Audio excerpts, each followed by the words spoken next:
నమస్తే అందరికీ. జై హింద్.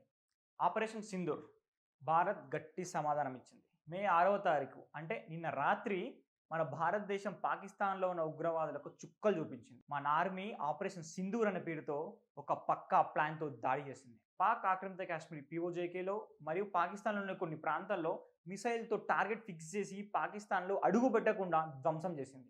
ఇవన్నీ కూడా ఉగ్రవాదులు శిక్షణ తీసుకునే శిబిరాలు, మన దేశంలోకి టెర్రరిస్టులను రహస్యంగా పంపే స్థావరాలు. ఇది కేవలం దాడి కాదు, మన దేశ గౌరవాన్ని కాపాడే పోరాటం. జిహాద్ పేరుతో సామాన్యులను చంపే వాళ్ళకు సరైన బుద్ధి చెప్పారు మన ఇండియన్ ఆర్మీ. అసలు ఆపరేషన్ సింధూర్ అంటే ఏంటి, సింధూర్ అని పేరెందుకు పెట్టారు అనేది ఇప్పుడు చూద్దాం. సింధూర్ అంటే మన హిందూ సాంప్రదాయంలో పెళ్ళైన ఆడవాళ్ళు నుదుటిపైన ధరించే ఒక ఎర్ర కుంకుమ. ఏప్రిల్ 22న పహల్గామ్లో జరిగిన దాడి కేవలం మామూలు దాడి కాదు, సింధూరం మీద అంటే మన హిందూ సాంప్రదాయం మీద జరిగిన దాడి. వాళ్ళు మతం అడిగి సింధూరం పెట్టుకున్న ఆడవాళ్ళ భర్తల్ని టార్గెట్ చేసి మరీ చంపేశారు. హిందువులను ముస్లింలు వేరు చేసి హిందువులను మాత్రమే చంపేశారు. అందుకే దీన్ని మతపరమైన కోణంగా మనం చూడాలి. సింధూరం అంటే కేవలం మీద కుంకుమ కాదు, ఇది మన పెళ్ళైన ఆడవాళ్ళు గర్వంగా భర్త మీద ప్రేమతో నమ్మకంతో పెట్టుకునే సాంప్రదాయం. దాన్ని రక్తంతో తుడిచేయడం అంటే మన సంస్కృతిని కొట్టడమే. అందుకే ఆపరేషన్ సింధూర్. ఆపరేషన్ సింధూర్ అని వినగానే నాకు కేవలం దాడి కనిపించలేదు, ఒక గట్టి స్టేట్మెంట్ కనిపించింది. మన సైనికులు కేవలం దాడి మాత్రమే చేయలేదు, మనల్ని, మన గుర్తింపుని, మన గౌరవాన్ని కాపాడారు. ఆపరేషన్ సింధూర్లో ఏం జరిగింది అనేది ఇప్పుడు చూద్దాం. భారతదేశం మొత్తాన్ని మాక్ డ్రిల్ పేరుతో ఆశ్చర్యపరుస్తూ రాత్రికి రాత్రి భారత్ మిసైల్తో 9 ఉగ్రవాద శిబిరాలని పూర్తిగా ధ్వంసం చేసింది. ఇవి పాకిస్తాన్ సైన్యం ISI సాయంతో నడిచేవి. తెల్లవారేసరికి ప్రపంచం మొత్తం షాక్ అయ్యారు. భారతీయుల హృదయాల్లో ఒక ధైర్యం, సంతోషం నింపింది. ఇంతకీ ఆ స్థావరాలు ఏంటో చూద్దాం. ఇవన్నీ కూడా లష్కర్-e-తోయిబా శిక్షణ కేంద్రాలు, నీలం లోయలో స్థావరాలు, జైషే మహమ్మద్ ఆయుధాల గిడ్డంకులు, విదేశీ ఉగ్రవాదులు దాక్కునే చోట్లు అన్నమాట. Markaz Subhanallah Bahawalpur camp, Markaz Taiba Muridke camp, Sarjal Tehra Kalan camp, Mehmoona Joya Sialkot camp, Markaz Ahle Hadith Barnala camp, Markaz Abbas Kotli camp, Maskar Raheel Shahid Kotli camp, షఫైన్ అల్లా camp Muzaffarabad, Syedna Bilal camp Muzaffarabad, Jaish-e Mohammed camp. ఇవి ఈ 9 స్థావరాలని మన భారత సైన్యం మట్టుబెట్టింది. ఇక్కడ ఒక విషయం మీతో చెప్పాలి, ఎక్స్పోజ్ చేయాలి ఇప్పుడే. ఈ మర్కజ్ తైబా టెర్రర్ క్యాంప్ ఏదైతుందో రెండవది, అదే క్యాంప్ 2008 26/11 టెర్రర్ అటాక్స్ చేసిన కజబ్ ట్రైన్ అయ్యాడు. డేవిడ్ హెడ్లే ఇక్కడే ట్రైన్ అయ్యాడు.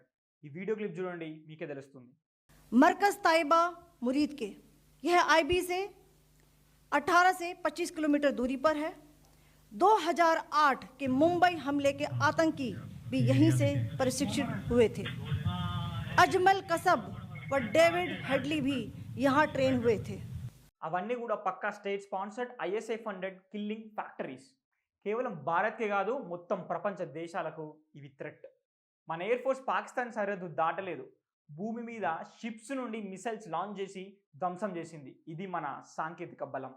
పాకిస్తాన్ అఫీషియల్స్ మీడియాతో మాట్లాడుతూ సామాన్యులు చనిపోయారు, మసీదులపై దాడి జరిగిందని అబద్ధాలు చెప్తుంది. ఎందుకు? ప్రపంచ సానుభూతి కోసం. కానీ మన ముందే శాటిలైట్ ఫోటోలతో వాళ్ళ అబద్ధాన్ని బట్టబయలు చేశాం. పాకిస్తాన్ సైన్యం మన భారత విమానాలను కూల్చేశామని గొప్పగా చెప్తుంది, కానీ అది పూర్తి అబద్ధం. అదే విషయాన్ని ది హిందూ మీడియా సంస్థ ట్విట్టర్లో పోస్ట్ పెట్టింది. కేంద్రం వీళ్ళపైన ఇమీడియట్గా యాక్షన్ తీసుకుంటానని కూడా చెప్పారు.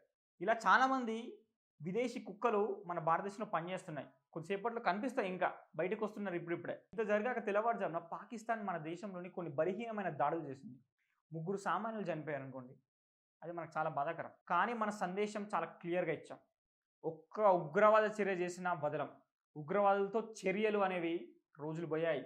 ఇది నయా భారత్. దేశం గర్వంతో, సైన్యం బలంతో, ప్రజల మద్దతుతో ముందుకు సాగుతుంది. ఇది నా భారతం.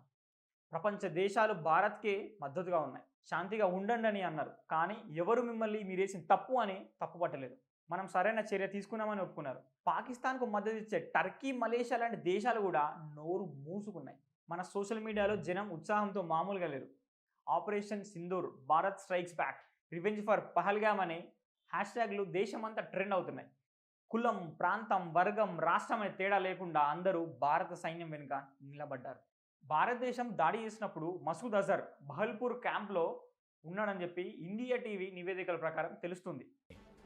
मसूद अजहर के जिस कैंप पर हमला हुआ जिस अड्डे को बटिया मेट किया गया उस वक्त मसूद अजहर भी मरकए रानुल्ला में मरकए सुहानुल्ला में मौजूद था।